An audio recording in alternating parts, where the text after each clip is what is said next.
So in today's video, we are going to look at the topic of budgeting, how to budget. Do not confuse yourself when you hear the word budgeting. Just understand that budgeting is just that concept of how you can manage your income and your expenses.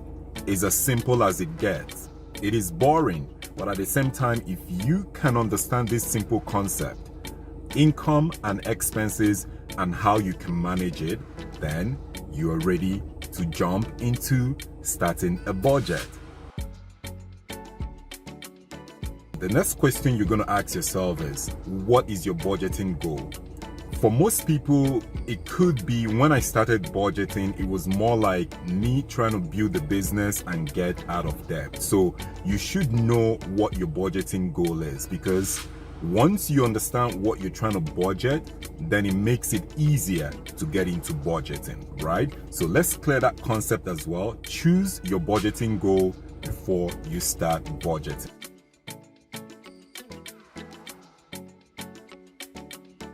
Choose a budgeting plan that is easier or very easy for you to follow. There are so many budgeting plans out there. I've heard about 30, 50, 20. I've heard about 40, 40, 20. I do love the budgeting 40, 40, 20 plan. But for me, I followed the budgeting plan of 30, 30, 40, which is similar to the concept of 40, 40, 20. And I'm going to break it down for you guys in a way it is easy to understand. So let's hop onto my computer so I can show you guys how to budget.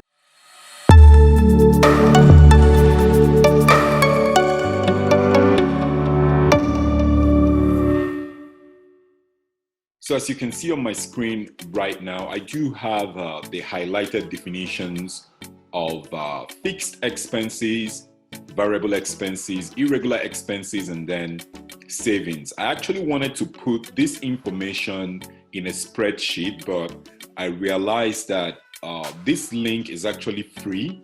So I will leave this link in the description area below. So if you're someone interested, you can use this link to do your mini calculation, or actually use it to create your own spreadsheet if you do know how to do that. But if you don't, you can just use this free tool to like mess around and kind of as in get this thing figured out. So let's look at the definition. So it's telling us that fixed expenses are those expenses that come up every month, and they're kind of roughly the same. So we're looking at rent, mortgage payments, childcare, utility bills and things like that. And then variable expenses, we're looking at things like food, travel, home repair. And then irregular expenses, we're looking at things like car repairs and new appliances, right? So this is more like a breakdown. So now that we have all these definitions, as you can see here, I do have employment income. I have a number here which says 1,630, right?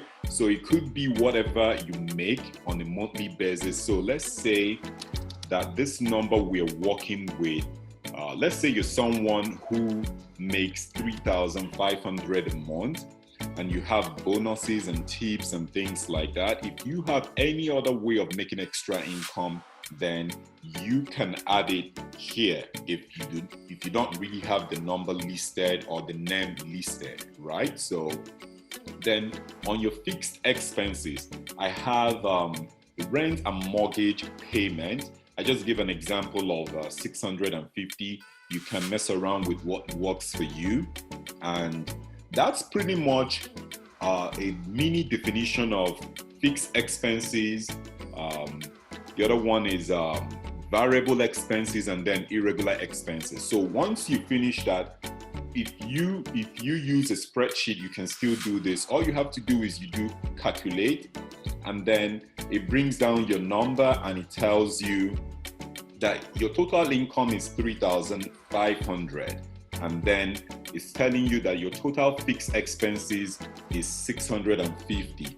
And then your variable expenses, let's say your grocery, for example, everything is going to be way more. We're just working with simple numbers just to pass our message across. Let's say your grocery is 500 a month or less or more, then you calculate that as well. And then once you finish that, it's now showing you that your total monthly income is 3,500, and then your total monthly expenses is 1,000. Sorry, showing you that your total monthly income, it shows you your total monthly income, your total monthly expenses, and then the difference between your total monthly income and total monthly expenses. This is what budgeting is all about.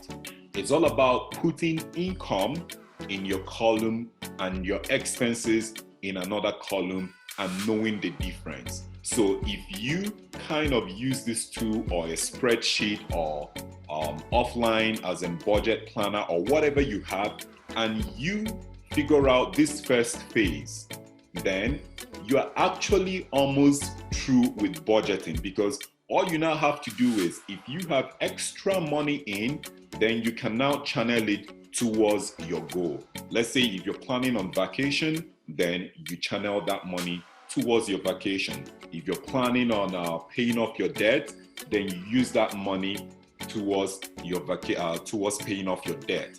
That is all about budgeting.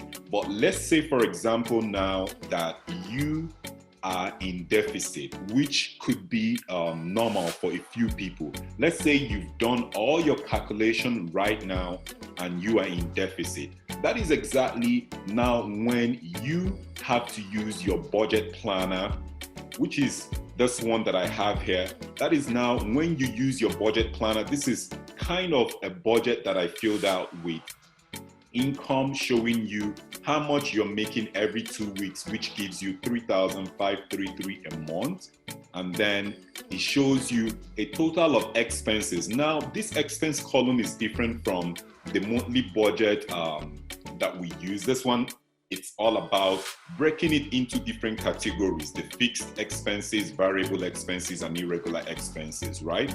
But with the actual planner, it puts it together. The two differences, this one breaks it down in a way you understand which one is different from each other. But here in your budget planner, you're able to put the whole information into one.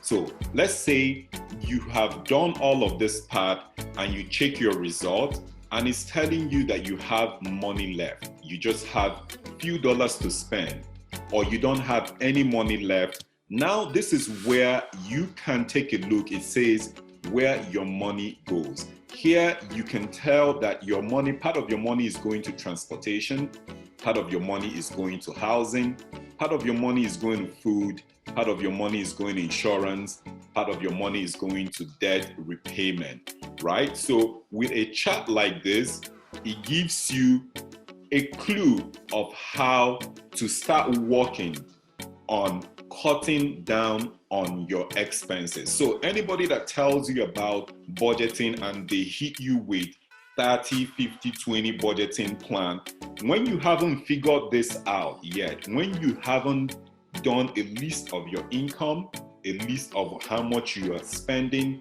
and figure out where your money is going, because once you are able to know where your money is going, that is when you can start making changes. Now you can decide, okay, I am paying so much with housing, maybe I need to get a roommate to cut down on expenses. Maybe I am doing as in spending so much in food, I need to do what? Quit eating out and cook my meal at home. Once you are able to get this part right, then you go to the final step, which is what? Choosing a budgeting plan. This is when the actual budgeting plan comes in. But if you've already done this part and you know what you're looking at, then if you are good with the 30, 50, 20 budgeting plan, go ahead with that. It's going to help you. But for me personally, if you are someone, I don't have anything against the 30, 50, 20 budgeting plan. It's okay. But it feels more like a budgeting plan structured around entertainment and having fun. And if you're someone who has actually struggled and you're trying to make ends meet, because I've been in that position where I've misused money and I've had to struggle, then you should be looking at a budget plan like 40-40-20 or 30-30-40. 40-40-20 is more like how much you pay in income tax, how much are you giving the government, whatever you pay towards, as in you pay the government in income tax, you are going to try to save that same amount. If you pay 5,000 every month in income tax, save 5,000. If you're paying 1,002, try to save 1,002. I use the 40-40 budgeting plan to structure the 30-30-40 budgeting plan that I use, because based on my own income statement, I realized that I was paying, I think, around 30 or 40% in income tax. So I was able to save the same amount. And a budgeting plan following the 40-40-20 or 30-30-40 budgeting plan helps you save money for investment. So if you haven't watched that video, I will also leave the link in the description area below, which is the full detailed breakdown of the budgeting plan on how to create a budgeting plan towards savings, and also a simple breakdown of what the 30-30 budgeting plan is all about. So if anybody talks to you about budgeting, don't get it confused. It's straight to the point. All you have to do is follow the step. Know why you're making a budget, make your plans in terms of what you want to achieve, and then figure this part out. This is the most important part in your budget, which is once you've inputted your income and once you've imputed your expenses, then you are looking at your result to know where your money is going. If you don't know where your money is going, you can never be able to effectively follow any budgeting plan, because if you can't even tell where your money is going and where it's how it's coming in and how it's going out, and if there are changes that can be made, you cannot follow any budgeting plan.